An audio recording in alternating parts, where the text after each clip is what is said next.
Hi guys, welcome back to Car Garage. Car Garage എന്ന് വന്നിരിക്കുന്നത് ഒരു Innova Type 4 കൺവേർഷൻ്റെ വീഡിയോ ആയിട്ടാണ്. വയനാട്ടിൽ നിന്ന് നമ്മുടെ ഗാരേജിലേക്ക് വന്ന ഒരു വണ്ടിയാണ്. 2008 മോഡൽ ഒരു വണ്ടിയാണ്. പക്ഷേ വണ്ടിയുടെ കണ്ടീഷൻ കാര്യങ്ങളൊക്കെ നോക്കണമെങ്കിൽ നല്ല രീതിയിൽ നീറ്റായിട്ട് കൊണ്ടുനടക്കുന്ന ഒരു വണ്ടിയാണ്. 2 ലക്ഷത്തി മേലെ കിലോമീറ്റർ ഓടിയിട്ടുണ്ടെങ്കിൽ വണ്ടിയും അതൊന്നും ശരിക്കും പറഞ്ഞിട്ടുണ്ടെങ്കിൽ ഫീലേ ചെയ്തില്ല. അത്രയ്ക്ക് നീറ്റായിട്ട് കൊണ്ടുനടക്കുന്ന ഒരു വണ്ടിയാണ്. വയനാട്ടിൽ നിന്ന് നമ്മുടെ ഇവിടെ ഗാരേജിലേക്ക് വന്ന ഒരു വണ്ടിയാണ്. അപ്പോൾ ആ ഒരു വണ്ടിയുടെ വീഡിയോ ആണ്. വണ്ടി നമുക്ക് ടൈപ്പ് 4 കൺവേർട്ട് ചെയ്യാം. നോർമൽ ടൈപ്പ് 4 കൺവേർഷനാണ് നമുക്ക് ആ ഒരു വണ്ടിക്ക് ചെയ്യേണ്ടത്. അതേപോലെ തന്നെ ലെക്സസ് പേളുമായിട്ടാണ് കസ്റ്റമർ പറഞ്ഞിട്ടുള്ളത്. അപ്പോൾ അങ്ങനെ നമ്മുടെ ഗാരേജിലേക്ക് ഫുൾ വർക്കിനായിട്ട് വന്ന ഒരു വണ്ടിയാണ്. നമുക്ക് വണ്ടി കാണാം, തുടർന്നുള്ള വീഡിയോസും കാണാം.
അപ്പോൾ നമ്മുടെ ടാക്സി വണ്ടിയുടെ പ്രൈമർ കോട്ട് കഴിഞ്ഞിട്ടുണ്ട് കേട്ടോ. അടിച്ചിരിക്കുന്നത് 2K ക്യാപ്സി ക്വാളിറ്റിയിലുള്ള പ്രൈമർ അടിച്ചിരിക്കുന്നത്. റൂഫ് നമ്മൾ പ്രൈമർ ഒഴിവാക്കി, കാരണം വേറെ ഒന്നല്ല, ഇത് റൂഫും ഒന്നും ഒരു കംപ്ലൈൻ്റ് ഇല്ല. പിന്നെ നമ്മൾ വീണ്ടും അതിൻ്റെ കൂടെ ലയറുകൾ നമ്മൾ ഒരുപാട് വരുത്തണത് നല്ലതല്ല. അതുകൊണ്ട് തന്നെ റൂഫിൻ്റെ ആ ഭാഗങ്ങൾ നമ്മൾ ഒഴിവാക്കി. ആകെ ടോപ്പ് വശം മാത്രം, ഇത്ര ഏരിയ മാത്രമാണ് നമുക്ക് പുട്ടിയവർക്ക് വന്നിട്ടുള്ളൂ ഈ ഒരു വണ്ടിയുടെ. അതുകൊണ്ട് തന്നെ ആ ഏരിയകളിൽ പുട്ടിയവർക്ക് വന്നതിന് കാരണം അടിവശം ഫുള്ളായിട്ട് തന്നെ 2K പ്രൈമർ ആപ്ലിക്കേഷൻ നടത്തി. ഇനി അണ്ടർ കോട്ട് ഫുള്ളായിട്ട് തന്നെ അടിക്കും. അപ്പോൾ ഇത് കഴിഞ്ഞ ശേഷം ഇനിയിപ്പോൾ സെറ്റിങ് കാര്യങ്ങളിലേക്കൊക്കെ പോകും. അപ്പോൾ ആ ഒരു വശം കണ്ട ആ ഒരു വശങ്ങളിലേക്കും പ്രൈമർ ആ ഗ്യാപ്പുകളിലേക്ക് എത്തിയപ്പോൾ നല്ലതാണ്. ഇനി ഇത് സെറ്റിങ് കാര്യങ്ങളിലേക്കൊക്കെ പോകും കേട്ടോ.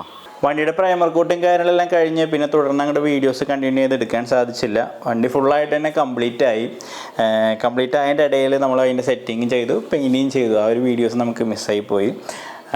പിന്നെ ആ വണ്ടിയുമ്പോൾ ഞാൻ നേരത്തെ നിങ്ങളോട് പറഞ്ഞില്ല, ഒരുപാട് പ്രൈമർ കോട്ട് ആപ്ലിക്കേഷൻ നടത്തിയില്ല. ടോപ്പൊക്കെ പ്രൈമർ കോട്ട് ആപ്ലിക്കേഷൻ നടത്തേണ്ട വന്നില്ല, കാരണം ഒരുപാട് ലെയറൊക്കെ പെയിൻ്റ് അല്ലെങ്കിൽ പ്രൈമറൊക്കെ അടിക്കണത് വണ്ടീനെ സംബന്ധിച്ച് അത്ര നല്ലതല്ല. അപ്പോൾ അങ്ങനെ നമ്മുടെ വണ്ടി ഫുള്ളായിട്ട് തന്നെ ഫൈനൽ ചെയ്ത് കംപ്ലീറ്റ് ചെയ്തിട്ടുണ്ട്. നോർമൽ ടൈപ്പ് 4 കൺവേർഷനാണ് ഈ ഒരു വണ്ടിക്ക് ചെയ്തിരിക്കുന്നത്. CarJJയിലെ നോർമൽ ടൈപ്പ് 4 കൺവേർഷൻ ഇപ്പോൾ പറഞ്ഞ റൈറ്റ് ഫുൾ പെയിൻറ്റിങ് അടക്കം 1,50,000 രൂപയാണ് വരുന്നത്. പിന്നെ അഡീഷണൽ ആയിട്ട് എന്തെങ്കിലും കാര്യങ്ങൾ, ഇപ്പോൾ ഇതിൽ ഹാൻഡിൽ ക്രോം ചെയ്തിട്ടുണ്ട്, മിറർ ക്രോം ചെയ്തിട്ടുണ്ട്, ബാക്കിൽ വന്ന സ്പോയിലർ ചെയ്തിട്ടുണ്ട്. അപ്പോൾ അങ്ങനെയൊക്കെ എന്തെങ്കിലുമൊക്കെ അഡീഷണൽ ആയിട്ടുണ്ടെങ്കിൽ അഡീഷണൽ ചാർജും കാര്യങ്ങളെല്ലാം വരും. ഇല്ലെങ്കിൽ ഈ 1,50,000 രൂപയാണ് റേറ്റ് വരുന്നത്. പിന്നെ ഈ ഒരു വണ്ടിക്ക് പേൾ വൈറ്റ്, അതുപോലെ എക്സസ് പേൾ വൈറ്റ് തുടങ്ങിയ കളേഴ്സ് ആണെങ്കിൽ അതിനും ചെറിയ ചെറിയ എമൗണ്ടുകൾ ഡിഫറൻസും കാര്യങ്ങളൊക്കെ വരും കേട്ടോ. അപ്പോൾ അങ്ങനെ നമുക്ക് വണ്ടി ഫൈനൽ ചെയ്തിട്ടുണ്ട്. അപ്പോൾ ബാക്കി ഫൈനൽ ഷോട്ടും കാര്യങ്ങളൊക്കെ കാണാം.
ഒരു ബ്ലാക്ക് ഇന്നോവ ആയിരുന്നു, സിൽവറിലേക്ക് കൺവേർട്ട് ചെയ്തു.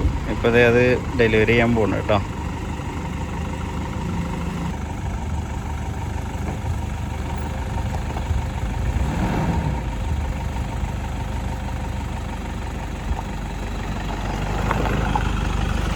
ശരി, ഓക്കെ.